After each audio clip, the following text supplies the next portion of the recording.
ইকরা কিতাব আল্লাহ, জেনে নিন কোরআন শেখার সহজ উপায়। আসসালামু আলাইকুম ওয়া রাহমাতুল্লাহি ওয়া বারাকাতুহু। আলহামদুলিল্লাহ কাফা ওয়া সালামুন আলা ইবাদিহিল্লাযীনা ইসতাফা, আম্মা বা'দ। সমগ্র দুনিয়াব্যাপী বাংলা ভাষাভাষী যে সমস্ত ভাই বোনেরা প্যান ভিশন টিভির অনন্য আয়োজন কোরআন শেখার সহজ উপায় ইতিমধ্যে অংশগ্রহণ করে কোরআন শিক্ষার জন্য নিজেদেরকে অনেক দূর এগিয়ে নিয়েছেন এবং যারা উপভোগ করছেন এই বরকতময় আয়োজন, সকলকে আন্তরিক মোবারকবাদ জানাচ্ছি। সম্মানিত কোরআন শিক্ষার্থী ভাই বোনেরা, আপনাদের বাড়িতে, অফিসে, গাড়িতে, কখনো একটু ছোট্ট পরিবেশে, আপনার রুমে অথবা আপনার যেখানে যে অবস্থায় থাকুন না কেন, সুযোগ পেলেই আল্লাহ তাআলার কোরআন শিক্ষার এই পদ্ধতিটা আপনি একটু দেখে নিতে পারেন। দেখার সাথে সাথে আপনি আপনার কোরআন তিলাওয়াত যেমন শুদ্ধ করার একটি সুযোগ পাচ্ছেন, আর যারা আগে পড়ে ভুলে গেছেন তাদের জন্য রয়েছে কোরআন শিক্ষার অপার সুযোগ। আজকে আমরা একটি গুরুত্বপূর্ণ জায়গা নিয়ে কথা বলে সামনে আগাতে থাকব। আসুন, কোরআনুল হাকিমের মধ্যে যখন আমরা তিলাওয়াত করব তখন ৮টি হরফ এরকম পাব। শুনুন আরেকবার, ৮টি হরফ এরকম পাব যার উপর কেবল জবর হলে, খাড়া জবর হলে কিংবা দুই জবর হলে, জবর জাতীয় কোনো হরকত যখন আসবে তখন আমরা সেখানে সরাসরি আকার না বলে সেখানে শুধুমাত্র ওই অক্ষরের এককটা উচ্চারণ করব। আমি উদাহরণ দেয়া শুরু করলে আপনারা আমার সংজ্ঞার চেয়েও বাস্তবে প্র্যাকটিক্যাল আরও ভালো দেখতে পাবেন। আমরা সরাসরি একটু স্ক্রিনের দিকে নজর দিই। এবার দেখুন, অলরেডি বেশ কয়েকটা হরফ চলে এসেছে। এখানে আমরা 4টা হরফ দেখতে পাচ্ছি, খ, স, দোয়া এবং ত। আসুন আমরা এই 4টা হরফ দেখে, সামনে কিছু শব্দ লেখা আছে, যেমন খ দিয়ে তৈরি করা হয়েছে খলিদু, খলিদু। একটু খেয়াল করেন, আমি কিন্তু খালিদু বলছি না, আপনারাও কিন্তু খলাকা বলেন, খলাক। এরপরে হুম ফিহা খালিদুন হবে না, হবে খলিদুন, খলিদুন। খাসিরু না হয়ে হবে খসিরু। এই জন্য আমরা চেষ্টা করেছি একটু ভিন্ন কালার দিয়ে এই অক্ষরটাকে মানে আইডেন্টিফাই করার জন্য। যে দেখুন সেখানে যে হরফটা আছে জবরওয়ালা, এই খ এর সাথে থাকার কারণে এখানে কয়েকটা শব্দ, আমরা 3টে শব্দ তৈরি করে দেখেছি। তাহলে খালিদু না হয়ে হবে খলিদু, খাসিরু না হয়ে হবে খসিরু, খাতিমু না হয়ে হবে খতিমু, খতামুন নাবিয়িন। আমরা কিন্তু এই কথাগুলো বলি হয়তোবা ওইভাবে না বুঝে অথবা বুঝে বলি, আর আজকে স্পষ্ট প্রমাণ নিয়ে বলছি। এর হলো সদ, সদের উপরে যদি পেশ হয় তাহলে সু হবে, জের হলে সি হবে, কিন্তু যখন জবর হবে তখন সেটাকে সা না পড়ে আমরা সই বলবো। তাহলে আমরা সামাদ না বলে বলবো সমাদ, আল্লাহ সমাদ। আমরা কিন্তু বলি অলরেডি সমাদ। কেউই সূরা ইখলাস পড়তে গিয়ে আল্লাহ সামাদ বলে না, আল্লাহ সমাদ। আপনারা একটু শব্দগুলো চয়ন করেন, শব্দগুলো পড়েন। সকে আকার দিলে সই থাকবে, মকে আকার, তারপর দকে রস্যুকার। একটু আমরা স্ক্রিনে আপনারা পড়তে থাকেন, একটু দেখেন। এরপরে যেটা আছে সগিরু, দেখুন সাগিরু না পড়ে আমরা সগিরু পড়ব। এরপরে সানাউ না পড়ে আমরা সনাউ পড়ব, সনাউ, আইনটা গলায় চাপ দিয়ে। দদ, এরপরে গয়রিল মাকদুবি আলাইহিম ওয়ালাদ-দাল্লিন। আমরা কিন্তু বলি, তাহলে দদের উপর জবর হয়, দাল্লিন বললেন না কেন? তার কারণটা জবর হওয়ার কারণে এটা এমন হরফ, এটাকে হুরুফে মুস্তালিআ বলে, ইস্তেআলার হরফ, যার কারণে আমরা আকার না বলে শুধুমাত্র এটাই বলবো, হরফের এককটাই বলবো। তাহলে দমিরু, একটু দেখুন চমৎকার করে, দমিরু। এরপরে কি হবে? দলিনু। এরপরে হচ্ছে দইহু, দইহু। হামজা হলো এমন হরফ, হামজা আলিফ আইন, এই 3টা হরফ এরকম, যাতে যেই হরকতটা দেয়া হয় সেটাই সে উচ্চারণ হয়, নিজের সত্তাকে ধরে রাখতে পারে না। এখানে যেমন জের হওয়ার কারণে হামজা ওয়াকে রস্বীকার দিলে ই হয়ে যায়। এটা নিয়ে আমাদের পরবর্তী একটা পর্বই আমরা সাজাবার চেষ্টা করবো ইনশাল্লাহ। তা দ ই হু, ত তালিবু না হয়ে আমরা এখানে বলবো তলিবু। এরপরে মা ত ওয়া, মা তা ওয়া, ওয়া জবর ওয়া, মা ত ওয়া, মা তা না কিন্তু মা ত ওয়া। এরপরে শেষ শব্দটা এখানে আমরা যা দেখতে পাচ্ছি, তাহলে উ বি ত, উবি তানা, উবি ত। আমরা পরবর্তীতে আর একটা পুরো স্ন্যাপ নিয়ে মাশাআল্লাহ চমৎকার করে অলরেডি স্ক্রিনে এটা চলে এসেছে। 4টা শব্দ হরফের অনেকগুলো শব্দ তৈরি করা আছে এখানে। আমরা প্রথমে দেখতে পাচ্ছি জ, ই জবু, ই জাবু না, ই জ। দেখছেন আমি কিন্তু জ বলছি, শুধু জ বলছি, ই জবু। এরপরে জলিমু, তাহলে জালিমু না, হবে জলিমু। এরপরে হচ্ছে শেষে আজমা, আজমা, আজামানা, আজমা। তাহলে বোঝা যাচ্ছে আইনটা গলায় চাপ দিয়ে জটা একটু মুখ, আপনি জিহ্বাটা হালকা একটু গোল করে নিয়ে আসতে হবে 2 পাশ থেকে, নরম আওয়াজে আজমা। এরপরে যেটা সেটা হচ্ছে গ। আমরা গাইরিল বলি না, আর আমরা সূরা ফাতিহা যখন তেলাওয়াত করি একটু বোর্ডের দিকে তাকালে গাইনের উপরে গইনের উপর যখন জবর হয় তখন গা না হয়ে গই থেকে যায়। তাহলে আমরা গাইরিল বলি না, বলি গয়রিল। কেন বলি?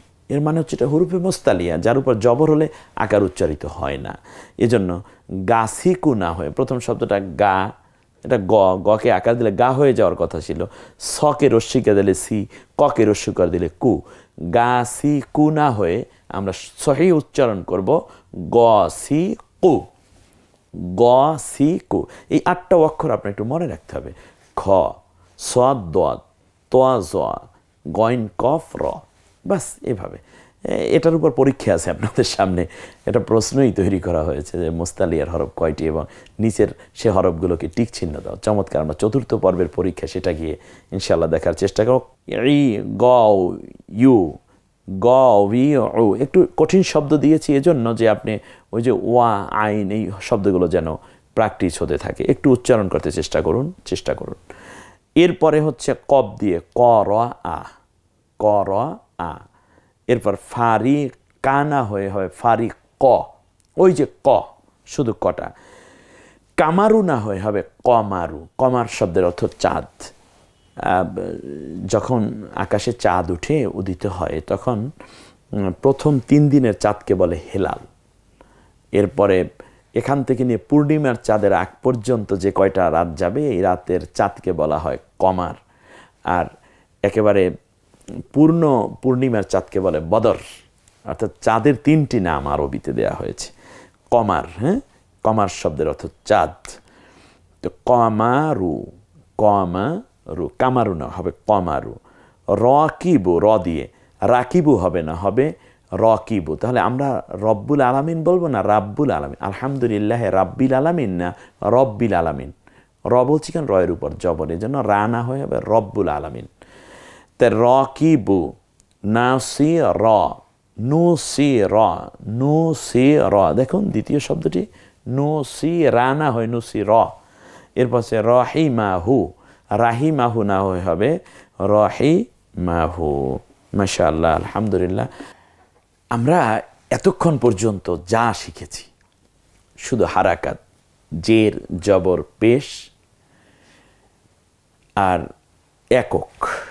এবারে একটু খেয়াল করুন, এটা হচ্ছে জের, জেরটা হচ্ছে একটু হেলে পড়ার, এটা হলো সোজা, এটাকেও জের বলে, তবে এটাকে বলে খারাজের। একটু দেখুন স্ক্রিনে চমৎকার করে, এটা হলো খারাজের, এরপরেরটা হলো খারা জবর, এরপরেরটা হলো উল্টা পেশ। ওটা ছিল 9-এর মতো, এটা হলো 6-এর মতো, এটাকে বলে উল্টা পেশ। এটা হলো জের, এটা হলো খারাজের, তাহলে এটা হলো জবর আর এটা হলো খারা জবর, এটা হলো পেশ, ওটা হলো উল্টা পেশ। তাহলে এখন বলতে পারেন ওস্তাজ, তাহলে এই খারাজের খারাজ আবার উল্টা পেশ, এটার কারণই বা কোথায়? তো সবই তো আছে, যেমন মকে জের দিলে মি, আর মকে খারাজের দিলেও মি, মানে রস্বীকার, জেত রস্বীকার কাজ। আবার মকে জবর দিলে মা, আর খারাজ জবর দিলেও মা, পেশ দিলেও মু, আবার উল্টা পেশ দিলেও মু। তাহলে এটার কারণটা কোথায়? কারণ একটাই, সেটা হচ্ছে যখন খারাজের খারা জবর এবং উল্টা পেশ হবে, তখন আপনাকে এক আলিফ টেনে পড়তে হবে, শুধু এতটুকু ডিফারেন্স, আর কিচ্ছু না। কোরআন কত সহজ। আসুন আমরা এই জায়গাটা নিয়ে একটু কাজ করে দেখি তো কেমন হয়েছে। ইতিমধ্যে স্ক্রিনে আপনারা এটা দেখে ফেলেছেন। খারাজের দিয়ে আমরা 3-4টা উদাহরণ এখানে দেয়া আছে, একটু স্ক্রিনে দেখুন। আলিফের নিচে জের দেয়া, বার নিচে খারাজের দেওয়া, তায়ের নিচে খারাজের দেয়া, এগুলো দেয়া আছে। এ নিয়ে আমরা একটু এরপরে আবার একটু খেয়াল করুন, এই যে একটু আমরা একটু টেনে দিয়েছি, ডট ডট ডট দিয়ে আমরা বুঝিয়েছি যে বা হয় কিন্তু বা হবে। যেমন মিমের উপর জবর দিলে কি হয়? মা, কিন্তু মিমের একক ম, তাতে আকার দিয়ে মা, কিন্তু যদি খারা জবরটা হয় তাহলে মা। মনে পড়ে গেল নবীজির ওই হাদিসটা। নবীজি সাল্লাল্লাহু আলাইহি ওয়াসাল্লাম বলেন, যখন তুমি তোমার মাকে ডাকবে তখন একটু কণ্ঠ ছেড়ে দিয়ে ডাকবে। রাসূল সাল্লাল্লাহু আলাইহি ওয়াসাল্লাম বলেন যে তোমার যে ঘাড়ের রগটা যেন দেখা যায়, একটু মোটা হয়ে যায়। মা, ও মা, মাগো। মাকে এমন করে ডাকতে হয়। দুনিয়ায় কত বদ সন্তান আছে, আল্লাহ ওদের মাফ করুন, হেদায়েত দিন, যারা মাকে মা ডাকে না। মা চায় আমার সন্তান আমাকে এভাবে ডাকুক। আপনি বৃদ্ধ হয়ে গেছেন কিন্তু আপনার মা আছে, আপনি বয়স হয়ে গেছে, আপনার মা আছে, আপনার মায়ের কাছে আপনি শিশু, এভাবেই ডাকুন, ও মা, মা, যেন ঘাড়ের রগটা মোটা হয়ে যায়, একটু উজারতা হৃদয়ের ভেতর থেকে যেন কথাটা বেরিয়ে আসে, মা ডাকটি। বাবাকে ওইভাবেই ডাকুন, এমনি করে করে। জেরটার সময় আমরা একটু একটু লম্বা করে ডাকবো, আর কিছু না, এক আলিফ টেনে বলতে হবে। এই পড়াটা নিয়েই মূলত আমাদের পরবর্তী কিছু অধ্যায় তৈরি করেছি আমরা। একেবারে আপনারা তাকিয়ে দেখুন যে একের পর এক যে কিছু শব্দ আমরা এখানে দিয়েছি, শুধুমাত্র হরফে খারাজের খারা জবর উল্টা পেশ দিয়ে দিয়ে এরপরে আমরা যেখানে যেতে চাই তা হচ্ছে আমরা যুক্ত হরফে কিছু জের জবর পেশের, খারাজের খারা জবর উল্টা পেশের ব্যবহার এখানে আপনার লিখতে হবে। এটা কিভাবে লিখবেন দেখেন, এখানে 2টা শব্দ আমরা অলরেডি চলে এসেছে, একটা হলো ব আর একটা হলো হ। বানাতে বলা হচ্ছে বি হি। আপনি বলুন তো দেখি, লিখতে পারবেন না? বকে রস্বীকার দেয়া আছে, হকে খারাজের দেয়া আছে, তাহলে জের থাকলে বিহি হতো, আর এখন বিহি লিখে হয়ের পরে আপনি একটু ডট ডট দিয়ে দিবেন, যেটা এখানে দেখানো আছে। তাহলে বিহি না বলে আমরা বিহি। তার কারণ কি? হয়ের নিচে খারাজের আছে। পরের শব্দটার মধ্যে 3টা বিষয় প্রায় চলে আসছে, যেমন মি, মকে রস্বীকার দিয়ে মি, একটু তাকান বোর্ডের দিকে, আমাদের স্ক্রিনের দিকে একটু তাকান।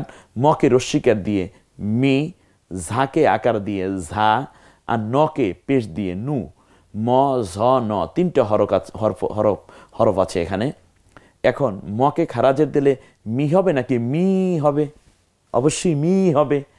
ঝকে আকার দেয়া হয়েছে, খারা আকার মানে খারা জবর, তাহলে আপনি বলুন তো দেখি এখানে ঝা হবে নাকি ঝা হবে? ঝা হবে, এই জন্য একটু ডট দেয়া আছে। নুকে যেহেতু স্বাভাবিক পেশ দেয়া হয়েছে, এই জন্য হরকতের উচ্চারণ তাড়াতাড়ি করিতে হয়, মনে আছে? অতএব নু, মি, ঝা, নু। এরপরে 2টা হরফ, 2টা উদাহরণ এখানে আছে, এই 2টা দিয়েই হয়তো আজকের পরে আমরা শেষ করার চেষ্টা করবো ইনশাল্লাহ। এই 23তম পর্ব। 24তম পর্ব হচ্ছে যজম শিক্ষা। যজম আর তাসদিদ শিখতে পারলে আমাদের পড়া শেষ হয়ে যাবে। ফাঁকে তানভিনটা শিখে নেব, হয়তো 2 মিনিটের কাজ ইনশাল্লাহ। এবারে আপনার উচ্চারণ করে দেখাতে হবে। স্ক্রিনে 2টা শব্দ চলে এসছে, একটা হলো য, খারা আকার দেয়া। বলুন তো দেখি, যা হবে নাকি যা হবে? যা। তারপরে লকে রস্বীকার দিলে লি, ককে আকার মানে খারা জবরটা আমরা দেখাই দিলাম। এরপরে কা, কা দ, কারণ খারা জবর আছে। দালিকা কাও দ। দেখুন তো আপনি যা চিন্তা করেছেন সেটা এভাবে কিনা, একটু দেখেন একের পর এক সুন্দর জবাবটাও চলে এসেছে, মাশাআল্লাহ মাশাআল্লাহ। সা হাওয়া, এখানে এই দুইটা উদাহরণ সেটা এই জন্য আনা হয়েছে যে ছয়ের উপর আকার দিলে সা, আইনের উপর খাড়া জবর দিয়ে আইন জবর তারপর ইয়া আছে। এক্ষেত্রে সামনে আমি যখন তেলাওয়াত শেখাবো তখন ইনশাআল্লাহ বিস্তারিত বলবো। সামনে শুধু এতটুকু বলে রাখি, আপনি যখন আরবি পড়তে যাবেন তখন আয়াতের মাঝখানে দেখবেন এমন কিছু হরফ আছে যেগুলোর উপর কিছু নাই, জের নাই, জবর নাই, পেশ নাই, খাড়া জের নাই, খাড়া জবর নাই, উল্টা পেশ নাই, দুই জের নাই, দুই জবর নাই, দুই পেশ নাই, জজম নাই, তাসদিদ নেই, শুধুমাত্র দিয়ে রেখেছে। এইরকম যখনই আসবে তখন আপনি বলবেন এই অক্ষরে কিছু নাই, আমারও কোনো চিন্তা নেই। স্লোগান মনে রাখতে হবে, এই অক্ষরে কিছু নাই, আমারও কোনো চিন্তা নাই। চমৎকার। কোরআনে হিসাব করে দেখেছি 4 ভাগের 1 ভাগ না পড়েই পাস, মানে 4 ভাগের 1 ভাগ অলরেডি এইরকম হরফ যা মাঝখানে লেখা এসেছে কিন্তু পাঠকের পড়তে হয় না, ওই রকম। তাহলে সা ইয়া উচ্চারণ হলো না। হা ওয়া আমরা এ পর্যন্ত। পরেরটা হলো হকে আকার দিয়ে হা, ওয়ার উপর খাড়া জবর দেওয়ার কারণে ওয়া, হা ওয়া। আসুন আমরা একেবারে শেষ প্রান্তে এসে শুধু এতটুকু বলবো, আমাদের সাথেই থাকুন। খারাজের খাড়া জবর উল্টা পেশ, জের জবর পেশের মতোই কাজ করে, শুধু একালিফ টেনে পড়তে হয়, আর কোনো পার্থক্য নেই। এই কিছু প্র্যাকটিস, আর আগামী ক্লাসে ইনশাল্লাহ 24তম ক্লাসে আমরা তানভিন নিয়ে কথা বলবো, তারপর জজম এবং তাসদিদ। আমরা কিন্তু এগিয়ে যাচ্ছি খুব দ্রুত, 1 সেকেন্ডও পিছিয়ে পড়বেন না আপনি। একটু বারবার করে যেখানে পারবেন না সেখানে বারবার বোঝার চেষ্টা করুন, এবং আমি যে কথাগুলো বলেছি স্ক্রিনে যেভাবে দেখানো হচ্ছে আপনি তার সাথে মিলিয়ে একটু নিবিড়ভাবে বসে পড়ুন, দেখবেন আল্লাহর রহমত আপনি পারবেন, আল্লাহ আপনাকে পারিয়ে দিবেন। সে দোয়া আমি করছি, এবং আল্লাহ তাআলা আমাদের সকলকে কোরআনের সাথে বাকি জিন্দিগি যাপনের তৌফিক দান করুন। আমিন। আসসালামু আলাইকুম ওয়া রাহমাতুল্লাহি ওয়া বারাকাতুহু।